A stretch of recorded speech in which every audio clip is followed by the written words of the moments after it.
जेवताना तोंडी लावण्यासाठी, पोळी भातासोबत खाण्यासाठी असं चटपटीत आवळ्याचं लोणचं एकदा बनवून ठेवलं तर बरेच दिवस टिकतं. 1/2 किलो आवळे घेऊन मी ते धुवून कोरडे करून घेतले आणि नंतर त्याच्या अशा पातळ फोडी करून घेतल्या. आता मसाला तयार करण्यासाठी 1.5 टेबलस्पून मोहरी आणि 1 टेबलस्पून बडीशेप घेतली. हलकीशी 2 मिनिट ती मंद गॅसवर भाजून घेतली आणि मिक्सरमधून थोडीशी जाडसर पूड तयार करून घेतली. कढईमध्ये अर्धा कप तेल छान कडकडीत गरम करून घेतलं. खाली काढल्यानंतर अर्धा चमचा जाडसर कुटलेली मेथी घातली. पाव चमचा हिंग घातला. आता मसाला एका बाउलमध्ये काढून घेऊया. तिखट, मीठ, हळद आणि या आता फोडी यामध्ये घालूया. छान सगळं मिक्स करून घ्यायचं आणि थोड्या वेळ हे तेल थंड होईपर्यंत बाजूला ठेवूया. तर साधारण अर्ध्या तासात तेल आपलं छान थंड झालेलं आहे.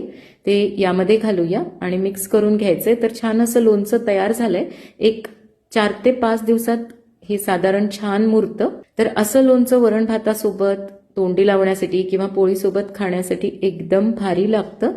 बरणी उन्हामध्ये ठेवून छान कोरडी करून घ्यायची आणि मग लोणचं भरायचं, म्हणजे हे नासत नाही किंवा याला बुरशी येत नाही.